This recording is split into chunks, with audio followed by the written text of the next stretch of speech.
I've got a young female client. Get to the door, and there's a cigarette pack wedged in the door, right? So secure, it's not secure at all. So I have to put her back in her, like, hey, go back to your car and let me sweep the house, turn on all the lights. It's a disaster. Welcome back to the Modern Agent Podcast. My name is Logan Ricchetti with Modern Realty. This podcast is a combination of thoughts and opinions on the real estate market in Midland, Michigan with our local real estate agents from Modern Realty. Our mission is to create informed and confident buyer and seller clients, so tune in to learn more about Midland's real estate market.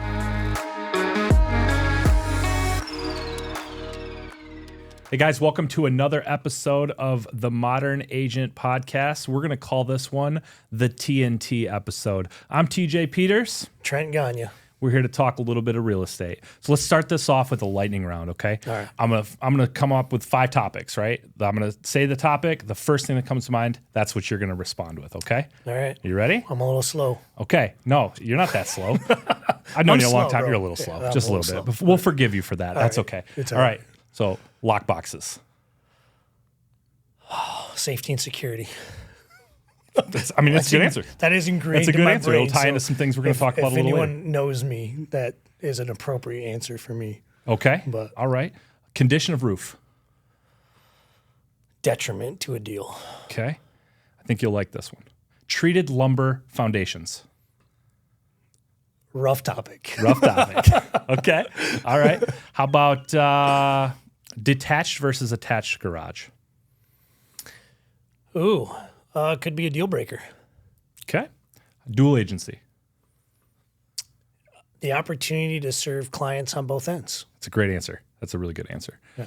So I just wanted to break the ice a little bit, get our juices flowing about real estate a little bit. That's so good. Trent, how long have you been in the service industry, right? Service perspective, not real estate, because real estate in general is service.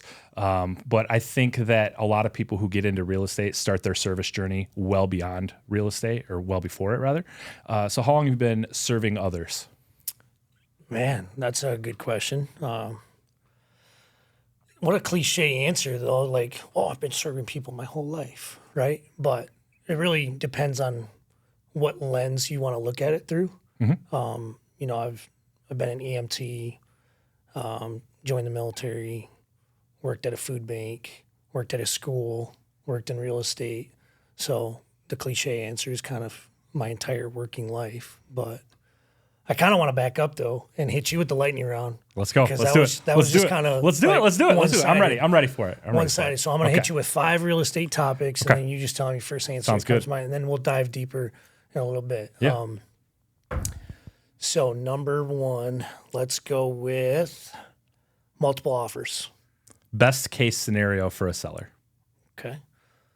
Let's go with market condition.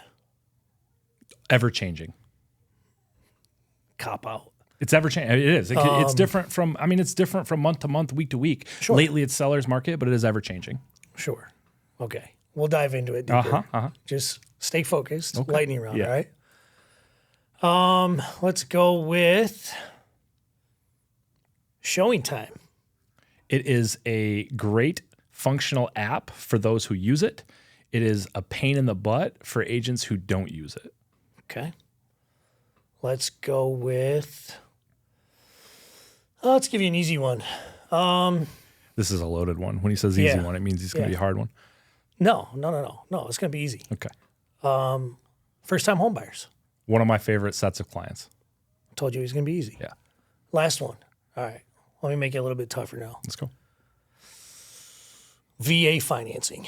VA financing is probably one of the best loan products out there in terms of connection rate, in terms of failure rate. Like, it's just one of the ones that stays constant at all times. Like, you're not going to worry about that deal falling through in terms of the financing portion. Down payment for the client. Yeah, it's down payment for the client. A lot of vets using VA are 100% disabled, so they don't have property taxes. So it's a fantastic loan product. Maybe I should have asked you VA loan appraisers. VA loan appraisers, that's a challenge also. So I think that VA loan appraisers, and this is first thing that comes to mind, but we're going to dive in a little bit here.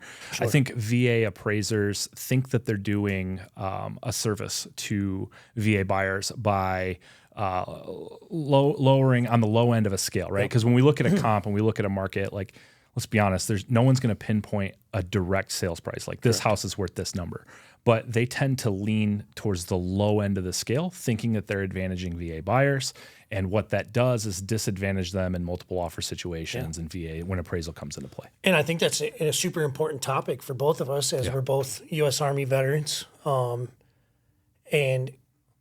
I think you and I both pride ourselves in trying to be the go-to real estate agents for all vets in this area.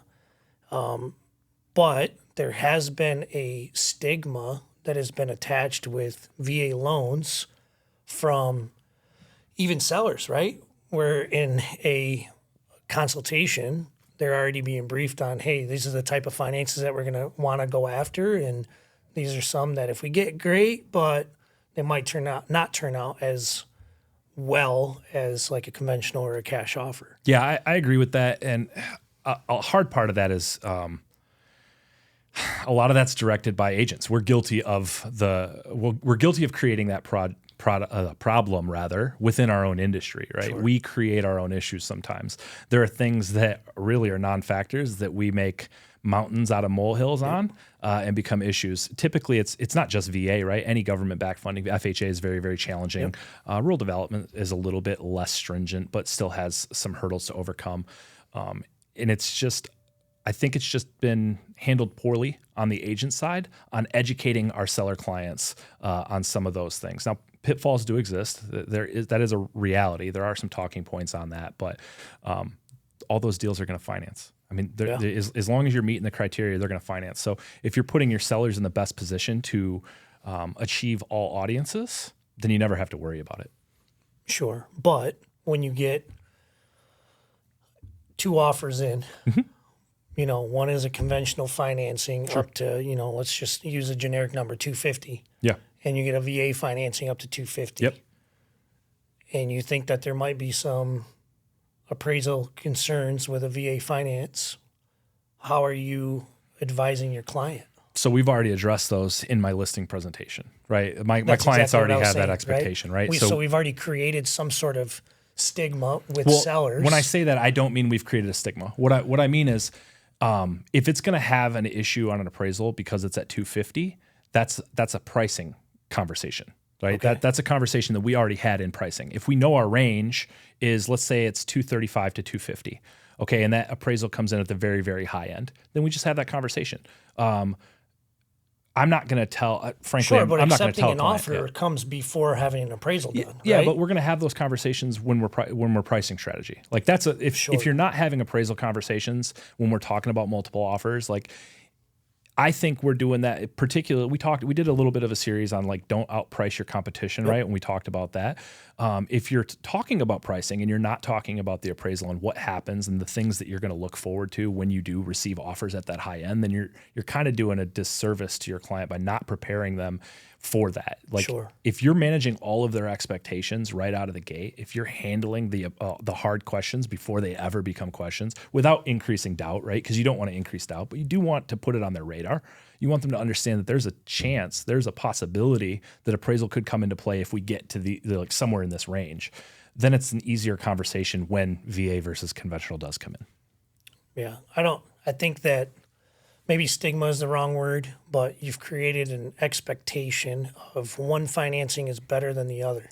Sure. And any time that is being talked about, especially when it's serving a group of minorities, whether, and we'll just use VA in this instance, right? Because we're both veterans. That is doing a disservice to veterans out there who are trying to fight their way to get a house on the terms and utilizing the benefits that they've earned through their service. Just kind of sucks sometimes when they can't use those or they have to change their type of financing to like a conventional and then refi later on down the road to a VA loan, so on and so forth. It just I agree with you. So it's two different conversations for me. Like there's a VA loan conversation that I have with buyers on understanding how difficult and challenging it can be. And then there's the VA conversation with sellers where, hey, the VA loan process is not the boogeyman in the room. It's not nearly as big a problem as you may have heard in public eye. Sure. It's not that bad. So I genuinely do have both of those conversations. I try to eliminate that stigma before we ever go on the market and appeal to a broader audience. So we both hit with the lightning rounds. All right, what you got? Go ahead. What's first on deck? First question. Well, we talked about your service, right? So I got to know you a little bit when we hired you for that school, right? And I got to see your work ethic, and I got to see you help build a huge legacy with those kids. That's fantastic. The things you do in the community, I don't think are talked about often enough. Sure. Right, like you're huge with the food giveaways, with the food bank, with it was Bay Aranac. You were at Bay Aranac in Bay County, right? Yep. And you did like intervention, something along those lines out there. A lot of community outreach and developing programs for at-risk youth, disenfranchised youth. Not really different than what the goal was. Kind of transitioning from school to school, but I don't know. You have kids of your own, and your priorities seem to take a different shape, Sure. for the lack of a better term. So, yeah, it was time to kind of Hey, we my all efforts change. elsewhere, I think it's really important to understand where you come from to get into real estate. Real estate is it's one of those things. Real estate is tough. It can be definitely can be tough, right?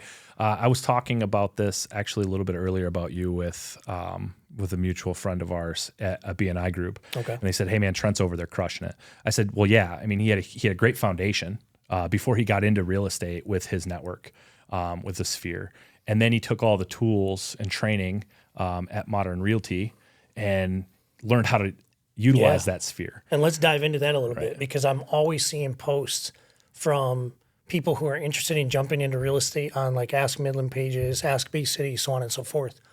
And I don't ever really want to chime in just because I know I am like a new guy. I still got, a ton to learn in this world to become the best that I can be.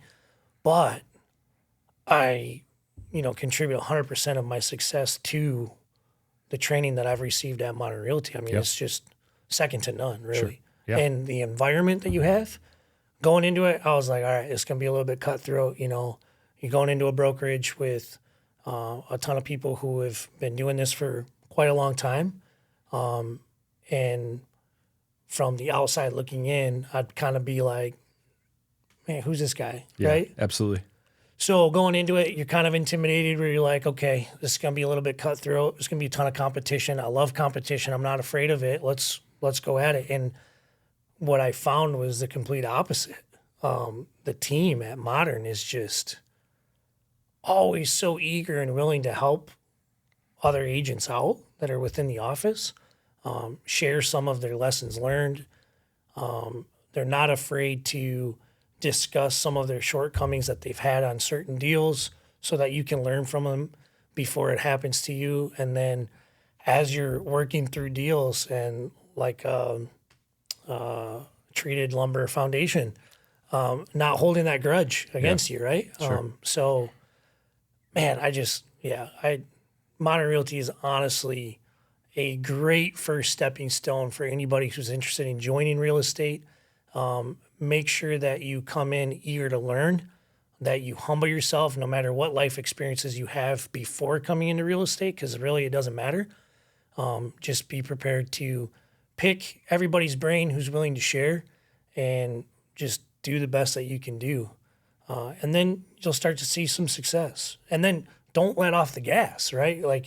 And I never really understood that coming into is like, why would people, get complacent or let off the gas once they start to see some of those results. And it's like, oh, okay, now I understand how easy it could be to take a day off and go do this, or take a day off and go do that. Enjoy the summertime with your family when this is the busiest time of this profession.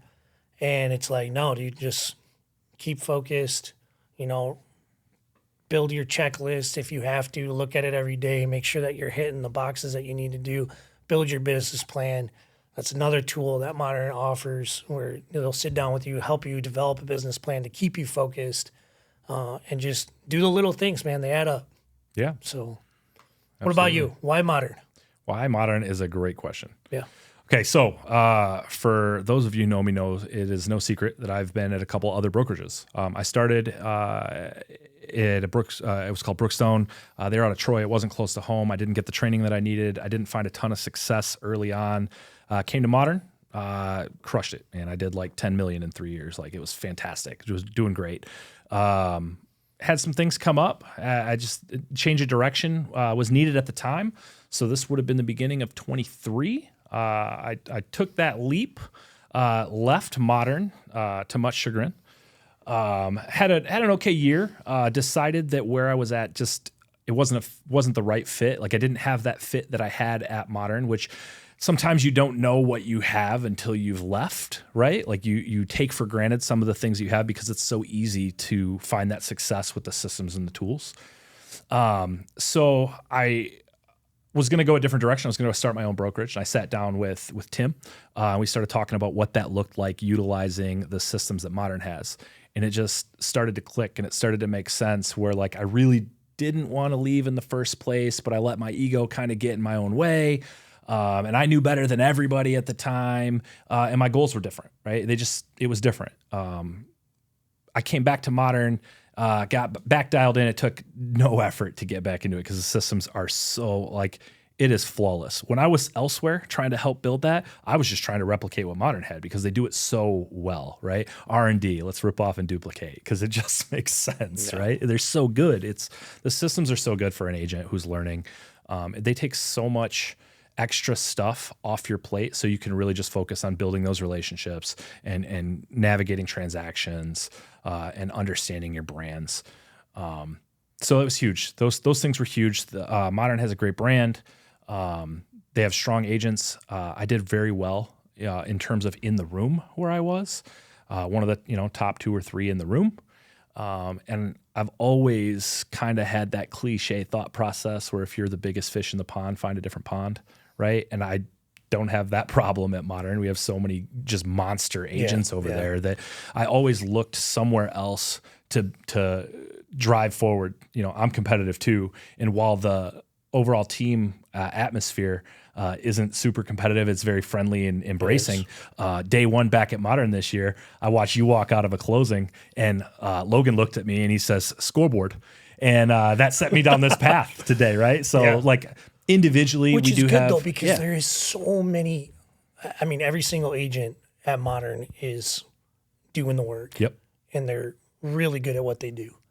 So coming into work every day, all you have to do is look around. Sure. And that's enough motivation to be like, okay, I gotta get into it. Like, I gotta step into this, and I've got to give it 110% because, sure, I'm failing myself, I'm failing my family, but at the same time, what kind of perception am I giving to the outside world of the rest of my Modern Orange Crush family? Yeah. Right? Yeah. If I'm acting like a complete I saw some things, man. When I was elsewhere, I saw some things. You don't have to go ahead. If I just act a certain way that is not a direct representation of our brand, then how is that reflecting upon the team that we have at the brokerage? Yeah, I think that's one of the big strengths rather that Modern has, is that everybody really understands the value of the brand. They understand that you are you are in the image of this business, right? Like you are all held to that same standard. Yep. When I was hearing, like, when I network with other realtors, they know that an offer that comes from a Modern agent is going to be buttoned up. It's going to be polished. The communication is going to be good. They aren't going to have a ton of issues because clients are well prepared. Their expectations are well managed. It's just a different level of agent at Modern Realty. Yeah. And as much as I tried to replicate that, you can't. You really can't. It's just such a great culture where it's at that it can't be duplicated. So before you got into real estate, before you became a realtor, you owned a security training consultation company, right? Yep. You did like home awareness and things like that. Yep. So I am a real estate agent. Yep. And I'm working with you on some of these things. And together we developed the Realtor Defense Course. Correct. Right? We got it certified through the state. Got it certified through the continuing education marketplace. Pitched it to a couple different boards. Never really went anywhere. Yeah. Had the potential to go places, but let's talk about the acronym. Yeah, you're really proud of the acronym. Well, you and I developed it. It was pretty good. So, pretty good. And we developed it, like you said, before. You were an agent. Before I was ever in real estate, which, in hindsight, I was going to ask. A couple things might change. I was going to ask, has your perspective changed? Well, let's talk it through. So, first step, right? So the acronym is stand up. Stand up. Right? And we have little cards made for all the modern agents, so we'll be sure to hand those out to you guys. Another added benefit to coming to modern. But, so stand up, the S, show up 10, 15 minutes prior to your showing. That's not always possible. I understand that now. Yeah, when you got multiple showings, you got 4 or 5 booked. Multiple clients. Busy schedule. We've talked about some of the powerhouses in our brokerage that I don't think that they can make that work. Right? 10 to 15 minutes for every showing adds up. If they were doing that, they would probably miss out on half a day's worth of business. Sure. So not always feasible. And I guess I would change the verbiage on explaining the show up 10 to 15 minutes prior and say, hey, if it's a client that you've never met before, you didn't have the opportunity to sit down at the office with them or in a public space or venue, right? And this was commonly found with your Zillow leads, your Realtor.com leads, and those leads that you were getting through your online source leads, online sources, where they wanted to meet directly at the house. Yeah, wouldn't go through the buyer's consultation. Correct. Yep. At that point, I would say, honestly, show up at least 5 minutes early if you can. Yeah. Get the house opened up, start to get a lay of the land, identify, and we'll get into the rest of the acronym, but set yourself up for success. And maybe that should be the S. Set yourself up for success. Instead of show up 10, 15 minutes early.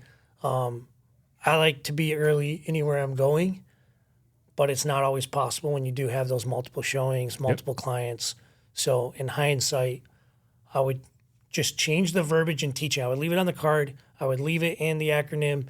I would change the verbiage in teaching it and say, if you have the ability to show up 10 to 15 minutes before the client shows up to the house, just so that you're setting yourself up for the best possible scenario of if something were to go down, I know how to get out.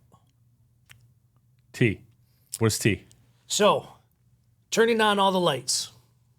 I mean, that's kind of self-explanatory. You do it anyways. It oftentimes gives the house a better presentation when all the lights are on, but you really want to be able to have the ability to see, right? Mm-hmm. Eliminating your ability to see is not the smartest thing to do. So, T, turn on all the lights. Excellent. That's a great answer. So I was showing a house in Saginaw. We got there. We couldn't get there early because it was multiple showings. Yep. We get to the door. I've got a young female client. Get to the door, and there's a cigarette pack wedged in the door, right? So secure, it's not secure at all. So I have to put her back in her, like, hey, go back to your car and let me sweep the house, turn on all the lights. It's a disaster. But some of the things that you do is turn on the lights. So you're seeing there's a squatter in this house, but you wouldn't have seen that if you didn't get there and turn the lights on. Because Correct. I couldn't get there early, my client would have walked into that. It would have been a bad experience all around. Sure. So reasons that this acronym is important. So Sure. Let's get to A. A, access points for not only entering, but also exiting, right? So if something were to go down, you know the nearest exit, you know how to traverse to that exit. You don't get turned around in an unknown house. You guys look at so many different properties all the time that they can come kind of jumbled up together. So really getting a lay of the land of where you're at and how you can get in and how you can get out. So, yep. Covered A. What about N? N. So this one, never leave your house without your everyday carry, EDC. A lot of people always associate that with like weaponry, right? Well, that's because most people who use EDC as an acronym are those people who are carrying concealed.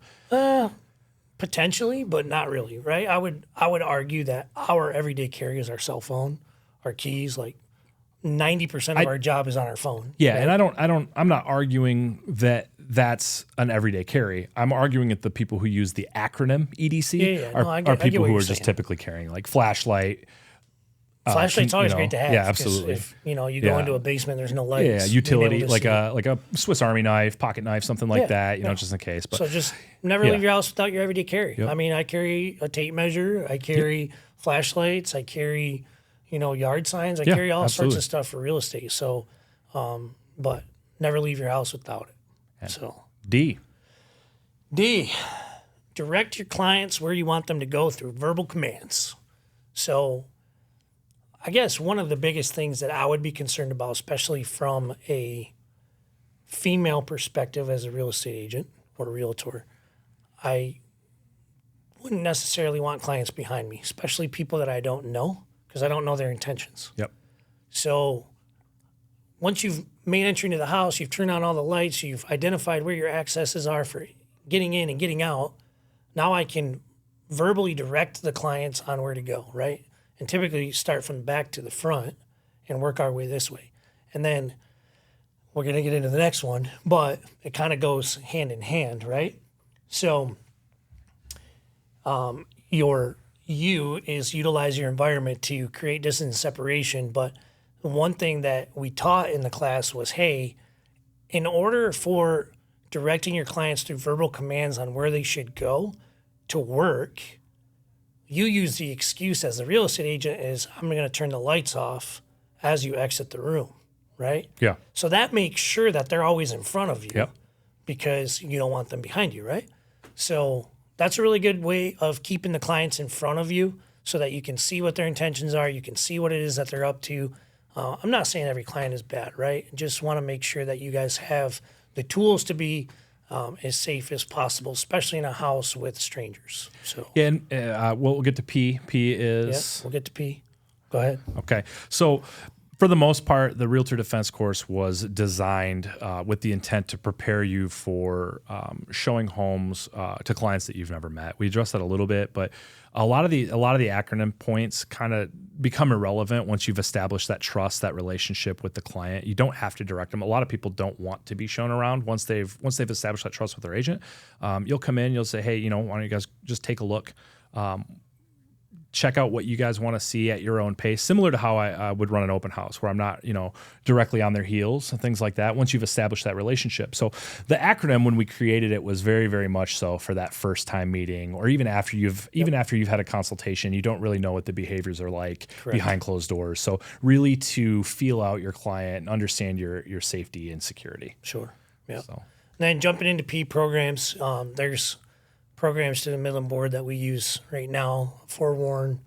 There's so many other apps and different technology that you can use to your advantage in order to stay as safe as possible. I think SentryLock even has one. Yep. Where if you stay stagnant for X amount of time, it'll notify your emergency contacts, so on and so forth. But we had a conversation the other day. I think it was actually at our team huddle. We were talking about notifying someone where you're going, especially if you're going off the beaten path, right? Yeah. So my phone gets terrible service when I'm in Harrison. Yep. And I've been showing houses quite frequently in Harrison lately, and it's like, okay, if I don't let my wife know that I'm going into Harrison and I've spent a couple hours there and she's trying to get a hold of me, she might freak out. Yeah. Right? So it's kind of best to just let them know, hey, going into this area, hey, I'm meeting a new client for the first time. This is the information that I received off of Zillow, which has a contact name, an email, a phone number, just in case something were to go awry, then that person that you communicated with would have that information available to them to hopefully expedite, whatever. You triggered one more thought in my mind. One more, right? Because you mentioned Forewarn. You mentioned the programs that we use as agents. The acronym was Stand Up, by the way. But the program that you mentioned that came to my mind was Forewarn. Yeah. And I think we just had a great example in the last week of why that tool is so successful for us as agents. So why don't you tell us a little bit about that, and then we'll kind of wrap up. Let's dive into it. So I was contacted on Monday of last week from an out-of-state seller who wanted to sell his vacant land in West Branch. Contacted me, called me, left me a voicemail, and then communicated with me via text and email. Told me the parcel number, told me exactly what his intentions were, wanted me to run a CMA. So I go out to West Branch to get eyes on the property because from When I pulled the parcel number, it showed up exactly the name that this person provided to me, but there was no knowledge if there was ever a well or septic before they bought it. Mm-hmm. So I contacted the health department, tried to talk to them, see if they had any records of, septic or a well on the property. They had no information, so I wanted to get on the property so I could get eyes on, get on the property, kind of walk around and take some pictures, send pictures to this person I'm communicating with, run through the CMA, provide them the numbers, give them my recommendation on what our list price is based on the timeline that he wanted to sell his property. And he says, perfect, this is the price point that we're going to sell it. Send me over the documents via DocuSign. I'll electronically sign and let's get it listed as soon as possible. Perfect. Get that all over to him. I'm thinking, yes, I got another listing. Yeah. And get everything signed. I get a text at 4 o'clock in the morning. It says, hey, man, don't put the sign out at the yard. Only list it online.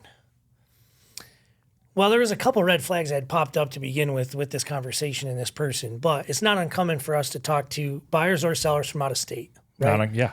And it's not uncommon for you to talk to a seller who says exactly what their name is and gives you a parcel number. You pull that parcel and you find out that the name is the exact same as that they provided to you. Not really something for you to be suspicious of. Sure. So get all that information. When he sends me that text, I start thinking, I'm like, man, that just really seems off, because the conversations that we've had is that you wanted to sell this property as soon as possible because you wanted to invest that money into other things. So if you really wanted the best chance of selling the property quickly, why would you eliminate a sign where everybody is driving by it and seeing that that parcel is now listed for sale?